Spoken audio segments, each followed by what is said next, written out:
Urban నియోజకవర్గ విస్తృత స్థాయి సమావేశం పరిశీలకులు రమణారెడ్డి గారి ఆధ్వర్యంలో ఈరోజు ముఖ్య అతిథులుగా అనంతపురం శాసనసభ అభ్యర్థి అయినటువంటి దగ్గుబాటి ప్రసాద్ గారు, అదేవిధంగా క్లస్టర్స్ యూనిట్లు, అదేవిధంగా బూత్ ఇన్ఛార్జ్తో పాటు బీజేపీ, జనసేన, అదే తెలుగుదేశం పార్టీ నాయకులందరూ ఆధ్వర్యంలో ఈరోజు సమీక్షా సమావేశం చేయడం జరిగింది.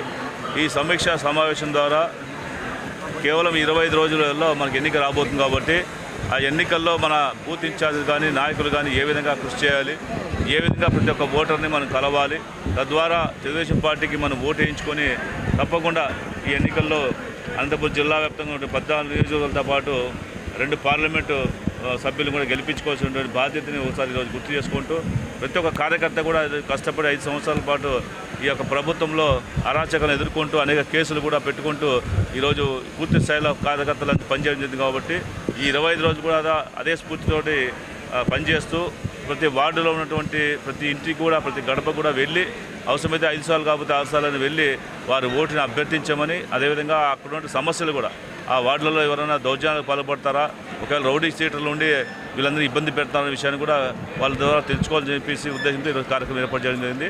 అన్ని కూడా విషయాలు మేము వాళ్ళతో చర్చించడం జరిగింది. ప్రతి ఒక్కరు కూడా ఈరోజు సైనికుల్లాగా పనిచేయడానికి సిద్ధంగా ఉన్నారు కాబట్టి ఖచ్చితంగా అనంతపురం నగరంతో పాటు అన్ని నియోజకవర్గాలు కూడా మేము గెలుపొందబోతున్నాము. ప్రత్యేకించి అనంతపురం నగరంలో అనేక సమస్యలు ఈరోజు మనకి వెంటాడుతున్నాయి. ఈ నగరంలో ఉన్నటువంటి ఎమ్మెల్యేగా ఉన్నటువంటి అనంత వెంకటరామరెడ్డి గారు గత 5 సంవత్సరాల కాలంలో ఇక్కడ చేసింది శూన్యమనే విషయాన్ని ప్రజలందరూ కూడా ఎక్కడికక్కడ చెప్తున్నారు. ఎందుకంటే ప్రధానంగా ఇక్కడ నడిమంక ప్రాంతంలో గతంలో వరదలు వచ్చినప్పుడు నీట మునిగి ఆర్థిక మట్టి ఇబ్బందులు, అదేవిధంగా ప్రాణ నష్టం జరిగింది. కాబట్టి ఆ ప్రాంతంలో ఉన్నటువంటి రిటైనింగ్ వాల్ గత తెలుగుదేశం పార్టీ హయాంలో మొదలుపెట్టిన రిటైనింగ్ వాల్ కూడా పూర్తి చేయకుండా ఇప్పటికీ అలాగే వదిలేశారు. కాబట్టి అలాంటి సమస్యలతో పాటు ప్రధానంగా అనంతపురం నగరంలో ఈరోజు మనకి అండర్గ్రౌండ్ డ్రైనేజ్ కావాల్సిన అవసరం ఉంది. కాబట్టి వాటి విషయం కూడా మేము ప్రభుత్వం తరఫున మేము పోరాటం చేస్తామని చెప్పడం జరిగింది.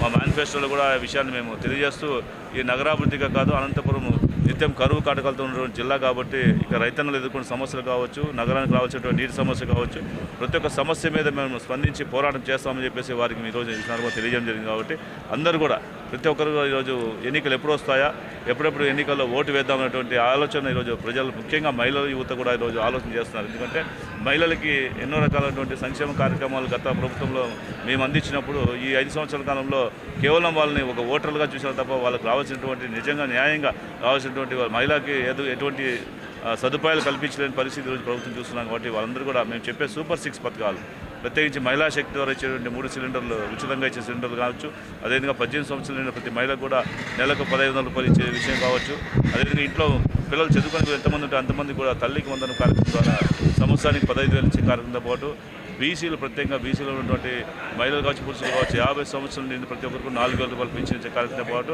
అవ్వాతాతలకు వచ్చే నెల నుంచి 4,000 రూపాయలు పెన్షన్ ఇచ్చే కార్యక్రమంతో పాటు బీసీల కోసం రక్షణ చట్టం. ఎందుకంటే బీసీలో చూసాం ఈ 5 సంవత్సరాల కాలంలో విపరీతం దౌర్జన్యాలు చేసి నాయకులు, మా పెద్ద నాయకులు కూడా తీసుకుపోయి అరెస్ట్ చేసి జైలుకు మగ్గినటువంటి పరిస్థితి చూస్తాం. కాబట్టి ఈరోజు ఖచ్చితంగా బీసీలు కూడా రక్షించడం కావాలనే ఉద్దేశంతో ఆ రక్షణ చట్టం తీసుకురావడం జరుగుతూ ఉంది. అదేవిధంగా ప్రత్యేకంగా లోకేష్ గారు యువకుల పాదయాత్ర ద్వారా ఈ రాష్ట్ర వ్యాప్తంగా పర్యటన చేసి యువత నిర్వహిపోతున్నారు, వాళ్ళు ఉద్యోగాలు లేక చాలా కష్టపడుతున్నారు, ఇబ్బంది పడుతున్నారు ఉద్దేశంతో ఈ 5 సంవత్సరాల కాలంలో 20 లక్షల ఉద్యోగాలు ఇచ్చేటువంటి కార్యక్రమంలో ఇస్తున్నామని చెప్పేసి ప్రజలకు చెప్పడం జరుగుతూ ఉంది.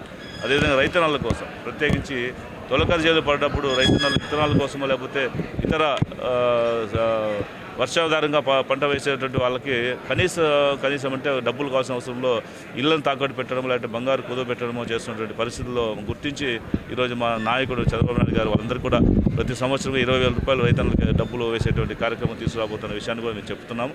ఈ విధంగా అన్ని సంక్షేమ కార్యక్రమాలు తెలియజేసుకుంటూ అదేవిధంగా ప్రత్యేకించి ఈ ప్రాంతంలో ఉన్నటువంటి మనందరికీ కూడా ప్రతి ఇంటికి కూడా పరిశుద్ధమైనటువంటి జలాలను ఇచ్చేటువంటి నీటి కుళాయిలు ఏర్పాటు చేస్తామని చెప్పేసి మేము మేనిఫెస్టోలో కూడా పెట్టడం జరిగింది. కాబట్టి ఈ అన్ని కార్యక్రమాలని మా యొక్క నాయకులు, కార్యకర్తలు, ప్రత్యేకించి క్లస్టర్స్, యూనిట్లు, అదేవిధంగా బూత్ ఇన్ఛార్జీలతో పాటు మహిళా కార్యకర్తల నాయకులు కూడా ఈ విషయాలను కూడా ప్రజలు తెలియజేస్తూ ఎక్కడికక్కడ చైతన్యం చేస్తూ అందరినీ కూడా ఓట్లు వేయించేలాగా ఈరోజు మేము ప్రయత్నం చేస్తున్నాం.